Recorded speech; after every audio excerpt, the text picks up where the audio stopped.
गरीब ने बनाया घास का कूलर पंखा। माँ दादी कितनी गर्मी हो रही है। आप लोग कैसे इस आंगन में बैठे हो, वो भी इस चिलचिलाती धूप वाली गर्मी में। मुझसे तो बैठा ही नहीं जा रहा। मुझे ना ठंडी ठंडी कुल्फी खाने का मन कर रहा है या फिर बर्फ वाला पानी। अरे बेटा, जाकर मटके का पानी पी ले और थोड़ा उसी ठंडे पानी से अपना मुंह हाथ धो ले, तुझे राहत मिल जाएगी। दादी आपने आधे घंटे पहले भी यही बताया था, मैंने ऐसे करके देखा, कुछ नहीं हुआ। बहुत गर्मी लग रही है माँ, गर्दन पर चींटी जैसा काट रहा है कुछ। दिखा, हे भगवान, तुझे तो गर्मी से घमौरियां हो गई हैं। माँ पापा से बोलकर घर में पंखा लगवा लो ना, सबके घर में कूलर और एसी है, हमारे घर एक पंखा भी नहीं है। आपको भी गर्मी लग रही होगी, आप अंदर बैठ जाओ वरना मेरा छोटा बाबू पेटू में लोई लोई करेगा। अरे पहले अपने बाबू को आने तो दे। वैसे सच में मैं भी इस गर्मी से बहुत परेशान हो रही हूँ। देखना, माँ जी अभी तक कोई भी हमारा घास का बना पंखा खरीदने नहीं आया। बिक जाएंगे बहू, परेशान मत हो। मैंने और हाथ वाले घास के पंखे बना लिए। अब तू अंदर जाकर खाना खा, मैं यहीं पर बैठती हूँ। अरे माँ जी, आप मेरी चिंता मत कीजिए, मैं यहाँ पर बैठी हूँ, पहले आप खाना खा लीजिए। नहीं बहू, तू पेट से है, पहले तू खाना खा। वैसे भी गरीबी की वजह से घर में खाना कम है, अगर मैं खा जाऊंगी तो मेरी बहू को क्या मिलेगा। मोहिनी बिटिया, तू मेरे पास बैठ, मैं तेरी इसी पंखे से हवा कर देती हूँ। ठीक है दादी। फिर गर्भवती अर्पिता घर के अंदर जाकर खाने के बाकी बर्तन देखती है, जिसमें नाम के एक व्यक्ति के लिए भी सब्जी होती है और रोटी भी 2 और जरा सी लस्सी गुड़। हे भगवान, ये तो बस एक जने का ही खाना है और अभी तो मोहिनी और माजी ने भी खाना नहीं खाया। मैं ही उनके लिए रोटी सब्जी बचा देती हूँ और सिर्फ गुड़ से ही लस्सी पी लेती हूँ, बहुत है मेरे बच्चे के लिए। माफ करना मेरे बच्चे, मैं तुझे इन दिनों भरपेट खाना नहीं खिला पा रही। क्या करूं, घर में गरीबी ही कुछ ऐसी है। इतना सोचकर अर्पिता लस्सी और गुड़ खाकर बैठ जाती है। वहीं दादी पोती गर्मी में हाथ पंखा बेच रहे थे।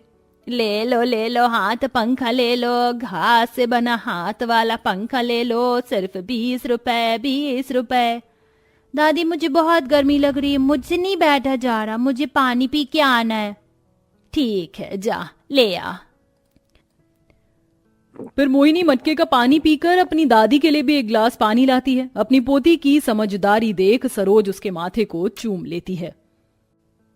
बहुत सयानी हो गई है मेरी पोती, शाबाश। सयानी तो होना पड़ेगा ना मेरी दादी, मेरा इतना जो ख्याल रखती है। लाओ, आप धूप में कितना परेशान हो, अब मैं आपकी हवा कर देती हूँ। दादी को गर्मी में परेशान देख मोहिनी इस घास के बने पंखे से अपनी दादी की हवा करने लगती है, जिससे सरोज को थोड़ी राहत आती है। अरे वाह मेरी बच्ची, मुझे ऐसे बहुत अच्छा लग रहा है। अब तू बैठ जा, मैं तेरी हवा कर देती हूँ। फिर सरोज अपने खुद के हाथ से बने घास वाले पंखे से हवा करने लगती है, जिससे मोहिनी को कानों के पास गदगदी होने लगती है। आले आले आले दादी, ऐसी हवा कौन करता है? मुझे आपके पंखे से ठंडी ठंडी हवा लग रही है, गुदगुदी हो रही है। अच्छा तो ये ले और गुदगुदी कर दूं, लगा ना बार ठंडा ठंडा। दादी दादी दादी, बस अब और हवा नहीं करो। कितनी खुश है मेरी बच्ची, अभी कितना गर्मी से परेशान हो रही थी। एक तो एक भी घास का बना पंखा 2 दिन से नहीं बिका, घर में कुछ खाने को भी नहीं है, इसीलिए मैंने वो सारा खाना बहू को ही दे दिया। तभी एक थाली में खाना लगाकर बहू कहती है, माँ जी लस्सी गुड़ दिया था ना आपने, इतना भारी हो गया था कि उसको पीकर ही मेरा तो पेट भर गया। ये रोटी सब्जी मुझे नहीं खानी, आप दोनों खा लीजिए। अच्छा, सच में तेरा पेट भर गया ना? हाँ माँ जी, खा लीजिए। अच्छा सुन, तू आराम कर लेना, मैं खाना खाकर थोड़ा रोड पर जाऊंगी, तो तू चिंता नहीं करना, जल्दी आ जाऊंगी मैं, ठीक है? जी माँ जी। फिर खाना खाकर अर्पिता घास के बने पंखे हाथ में लिए रोड की तरफ चली जाती है। यहाँ पर तो है ही 2-4 लोग ही, भगवान मेरे 2-4 पंखे बेच दे, जिससे आज शाम को घर में दाल चावल बन जाए। पंखा ले लो, पंखा, घास वाले पंखे को ले लो। लोगे पंखा, मिलेगी ठंडी हवा, सिर्फ 20 रुपए। इतने में धीरे धीरे लोग आकर उसके चारों ओर घास वाले पंखे खरीद कर चले जाते हैं। धूप इतनी तेज थी कि सरोज का गला सूख चुका था और फिर उसकी चप्पल भी टूट गई। ऐसे ही चल लेती हूँ। धूप की वजह से जमीन इतनी गर्म है कि नंगे पांव पैर जल रहे हैं। अब सरोज नंगे पांव रोड पर ऐसे ही चलती है जिससे उसके पांव में छाले पड़ जाते हैं और वह उन्हें पैसों से थोड़े चावल खरीद घर लौटती है और पैरों के छालों पर राहत देने के लिए घर में पड़े मेहंदी के पत्तों को पीसकर पांव पर लगाती है। ये देख बहू बोलती है, हे भगवान, माँ जी आपके पांव में इतने छाले कैसे पड़ गए? वो बहू चप्पल टूट गई थी, अब उससे चला नहीं जा रहा था तो नंगे पांव ही आना पड़ा और चिलचिलाती धूप की वजह से ऐसा हो गया। तो चिंता मत कर, मैं ठीक हूँ। क्या ठीक है आप? देखना कैसी हालत हो गई है। अब आप कहीं नहीं जाएंगी आएंगी गर्मी में तो। और ये दाल चावल कहाँ से आए? माँ जी हम पर तो पैसे नहीं थे।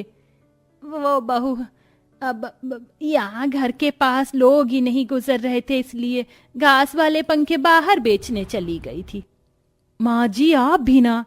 शाम को गगन काम से घर लौटता है तो उदास चेहरा देख अर्पिता उससे पैसों को बोलती है कि गगन बोल पड़ता है, माफ करना अर्पिता, मैंने काम तो बहुत मेहनत से किया, लेकिन मालिक ने मुझे अभी पैसे देने से इनकार कर दिए।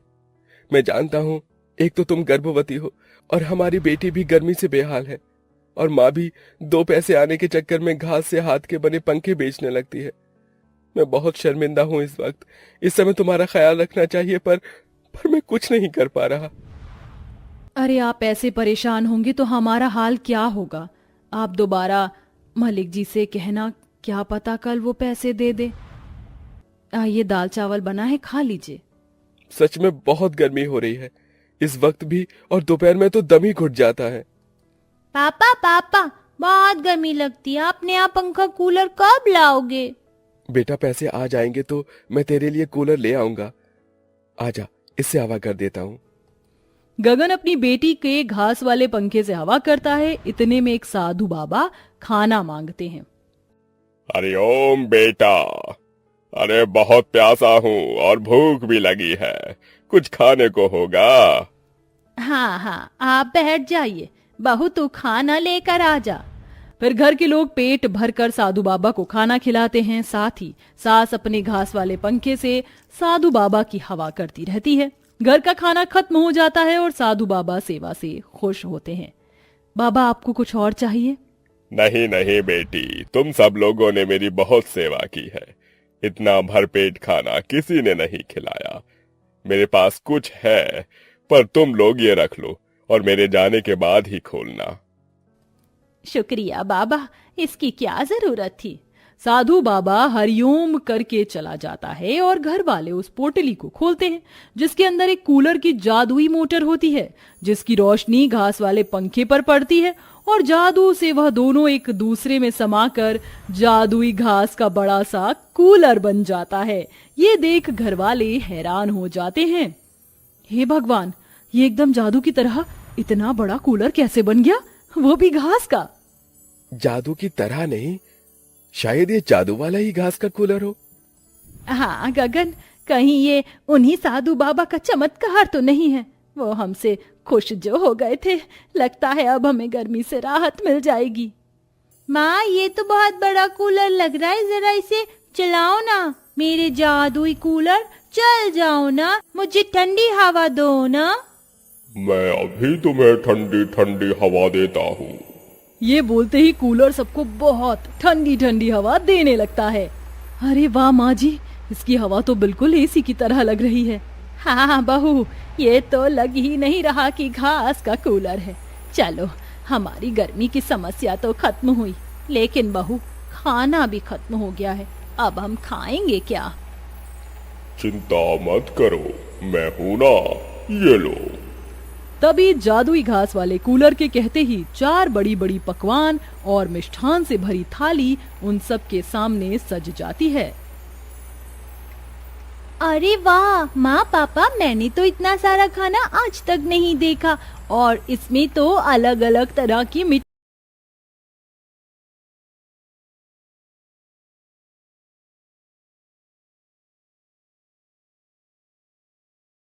मिठाइयाँ हैं, आइए ना जल्दी से खाते हैं। हाँ हाँ चलो खाते हैं। सभी लोग पेट भरकर खाना खा लेते हैं। जादुई घास वाले कूलर, तुम तो बोल भी सकते हो। ये सुनकर मैं हैरान हूँ, क्या तुम और भी जादू कर सकते हो? हाँ बिल्कुल, मैं कुछ भी कर सकता हूँ। घर की सफाई, तुम्हें अच्छा खाना दे सकता हूँ, पैसे भी दे सकता हूँ। अच्छा, पर अभी हमें कुछ नहीं चाहिए, अब बस ठंडी ठंडी हवा के सामने सोना है। हाँ आराम से सो जाओ, और कितना भी चला सकते हो, मेरे से कोई बिजली का बिल नहीं आएगा। ना ही मुझे पानी की जरूरत है, मेरी घास से हमेशा तुम्हें ठंडक लगेगी। फिर सभी उस जादुई घास वाले कूलर के सामने सो जाते हैं। अगले दिन बड़े प्यार से उठते हैं। अब तो दोपहर की चिलचिलाती धूप में भी उन्हें गर्मी नहीं लगती, क्योंकि घास वाला कूलर कमरे को एसी की तरह ठंडा रखता है। जादुई कूलर, तुम घर की सफाई कर सकते हो ना, तो करके दिखाओ। देखो ना, मम्मी मेरे छोटे से बाबू को लाने वाली है, मैं उनसे काम नहीं करवाना चाहती। अच्छा ठीक है। फिर जादुई घास कूलर अपनी ठंडी हवाओं से पूरे घर को चकाचक साफ कर देता है। ये देख मोहिनी जोर जोर से ताली बजाने लगती है। चलो अच्छा है, अब अर्पिता को काम नहीं करना पड़ेगा। तुम सच में बहुत अच्छे हो जादुई कूलर। काश मेरे पास थोड़े पैसे होते तो मैं कोई दूसरा काम शुरू कर पाता। अरे मैं हूँ ना तुम्हारी चिंताएं दूर करने के लिए। तभी जादुई घास वाला कूलर ठंडी ठंडी हवाओं के साथ सोने के सिक्के और नोटों की बारिश कर देता है, जिसे देखकर घर वाले फिर हैरान हो जाते हैं। अब तुम्हें परेशान होने की कोई जरूरत नहीं है, तुम इससे अपने नए व्यापार की शुरुआत करो, देखना सब कुछ अच्छा होगा। शुक्रिया जादुई कूलर, तुम सच में हमारे जीवन में खुशियों की तरंगें लाए हो। फिर उसी दिन से मोहन उन पैसों से मंडी से थोड़ी सब्जियां खरीदकर बाजार में बेचने लगता है और शाम को फलों का रस बना कर देता है, जिससे वह सुबह शाम मेहनत करके अपने घर की आर्थिक स्थिति को खत्म करता है। फिर उसकी पत्नी एक प्यारे से बेटे को जन्म देती है, जिसके बाद वह खुशी खुशी रहने लगते हैं और जादुई घास कूलर की वजह से अब उन्हें